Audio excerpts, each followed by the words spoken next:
Welcome back. I really loved your answers to the first half of the lab.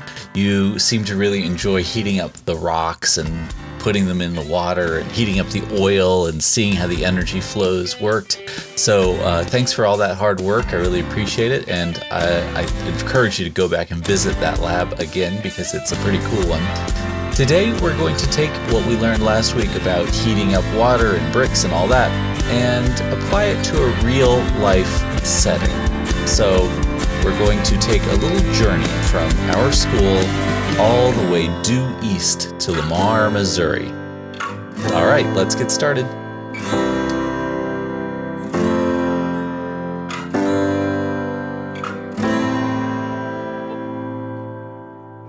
Hey, let's go on a trip.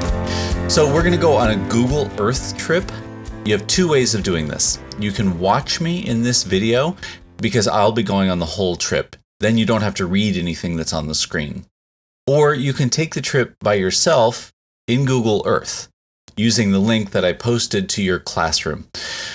Google Earth is pretty cool. If you have a computer, you don't need any special software. It just works in your browser. If you're watching this on an iPad, you'll need the Google Earth app to click that link.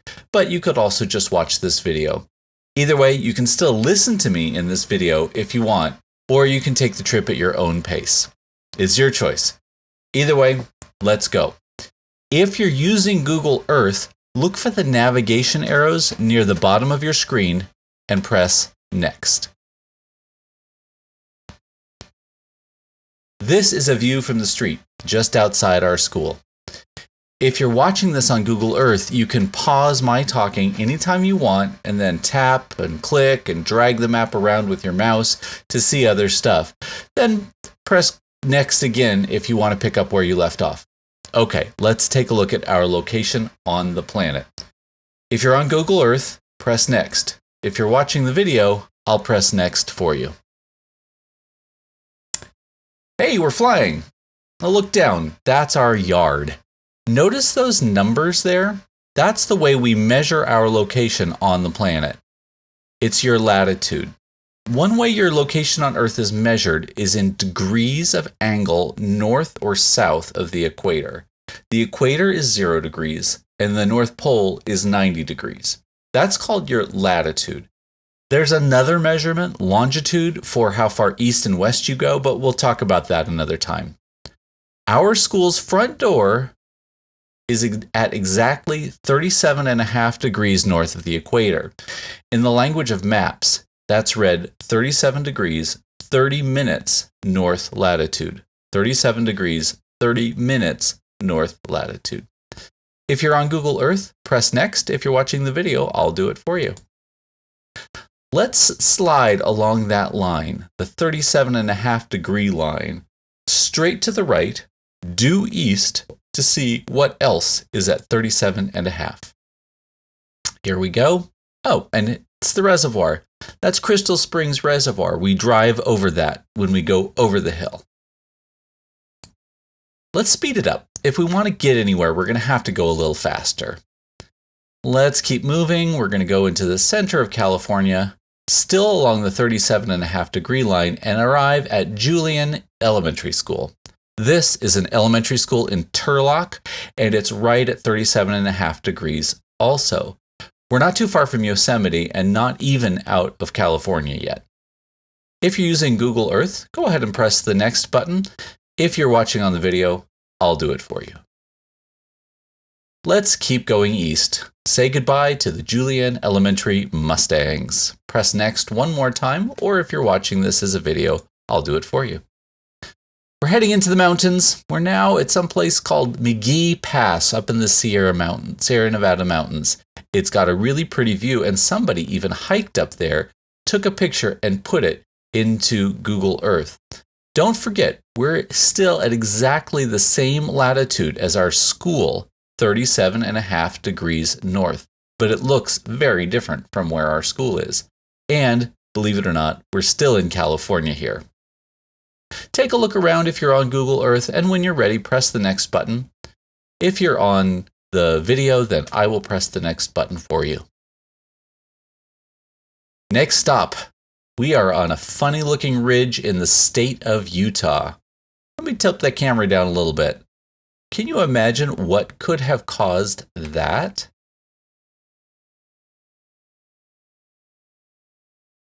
If you're using Google Earth, feel free to poke around a little bit. If you're on Google watching this as a video, I will press next for you. We're still at 37 degrees, 30 minutes north. Let's keep sliding east. Next stop is the Rocky Mountains. This is a lovely spot in the Rocky Mountains. I wonder what that mountaintop is called. Oh, Graham Peak. Cool. So here we are in the Rocky Mountains. I will turn around, and if you're using Google Earth yourself, you can turn around too and see how beautiful the scenery is right here. But believe it or not, even though we're full of mountains, we're still 37.5 degrees north of the equator, just like Wilkinson School. Let's slide on to the next stop. We're going to continue our trip east. Even though it's beautiful, I want to go a little farther because there's a town I want to show you. We're going to head down over the Great Plains and into the Show Me State, Missouri. This is Lamar, Missouri. We're going to head down into the center of town, the county courthouse and plaza. Can you see in the picture, there's rides and attractions surrounding the plaza. Every August, they have a free fair, and people come from all around to ride the rides. But this is where I was really heading to. This is Lamar Middle School. This door, if you can believe it, is also at exactly 37.5 degrees north latitude. Looks pretty nice, huh?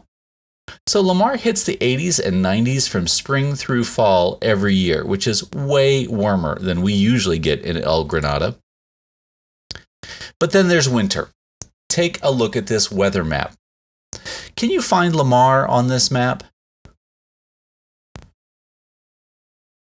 Yep, that's right. There it is. Lamar, Missouri. 28 degrees Fahrenheit, which is 4 degrees below freezing. Quite cold. There's snow too. It doesn't snow a ton in Lamar, but they get a few inches most winters, and sometimes even more. This, for comparison, is a picture of El Granada in January. There's Surfers Beach, and even though there's a little fog, it looks pretty pleasant, and a lot of people are out enjoying the beach. So, why is that? In the lab attached to this assignment, I'm going to ask you to think about why El Granada and Lamar have such different weather, even though they're at exactly the same latitude. El Granada and Lamar being at the same latitude means they get exactly the same amount of energy from the sun. So why is our weather so different? Thanks for voyaging along with me. Now go back to your Google Classroom assignment and follow the lab instructions.